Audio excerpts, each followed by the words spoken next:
আজ শুক্রবারের দিন, তাই সকাল সকাল বানিয়েছিলাম গরম গরম ভাপা পিঠা নাস্তাতে।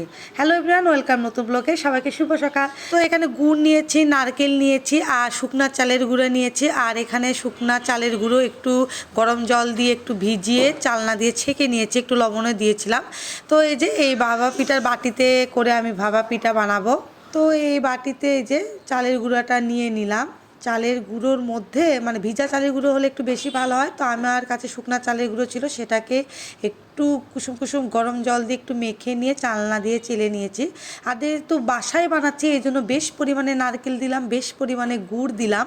বাইরে যেগুলো ভাপা পিঠা পাওয়া যায় সেগুলোতে কিন্তু গুড় আর নারকেলের পরিমাণ খুবই স্বল্প পরিমাণে থাকে, খেতে খুব একটা ভালো লাগে না। আর অনেক দিন ধরে ভাপা পিঠা খেতে ইচ্ছা করছিল, তো ভাবলাম আজকে ফ্রাইডে মানে শুক্রবারের দিন মেয়ের স্কুল নয়, বাসায় ছুটি, তো ভাবলাম আজকে সময় বানিয়ে নিই।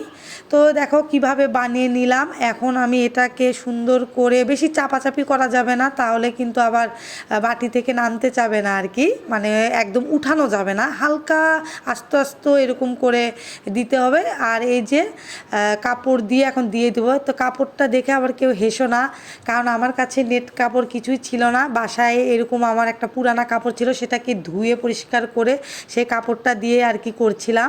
তো এই যে একটা বসিয়ে দিয়েছিলাম, তো সেটাই এখন আর কি দেখবো, তার একটা রেডি করে রাখছিলাম। তো একটা হতে দিয়ে আর একটা রেডি করছি, যেহেতু আমার দুটা বাটি ছিল না। তো এখন তোমাদেরকে একটু দেখায় একটা নামিয়ে, এই যে দেখো নামিয়ে রাখলাম আর একটা বসিয়ে দিলাম।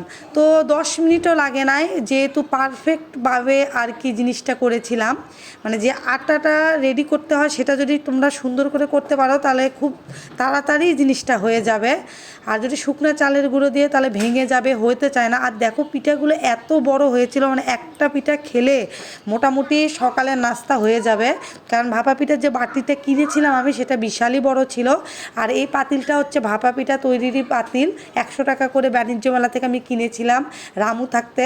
তো পাতিলটা খুবই উপকারী।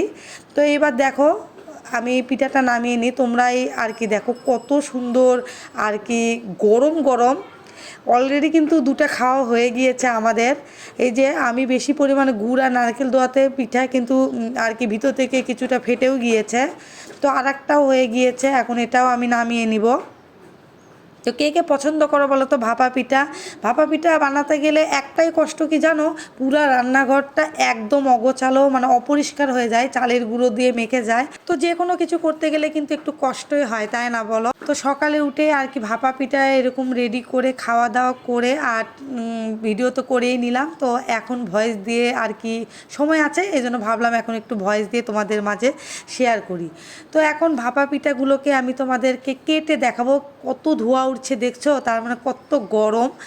এখন তোমাদেরকে কেটে দেখাবো, কিন্তু আমি যে হাত দিয়ে ভাঙবো ভাঙতেই পারছিলাম না, এতই গরম ছিল, হাতটা মানে পুড়ে যাচ্ছিল। তাই আর কি একটা চাকু নিলাম। আর তোমরা কিন্তু দেখেই বুঝতে পারছো একটা ভাপা পিঠা কত বড় বড়, তাই না? এই যে দেখো গুড় আর নারকেলে ভরপুর রসালো ভাপা পিঠা। আর শীতের দিন গরম গরম ভাপা পিঠা খেতে কি যে মজা, আমার খাবার রিভিউ দেখে তোমরা বুঝতে পারছো, খুব মজা, খুব টেস্টি।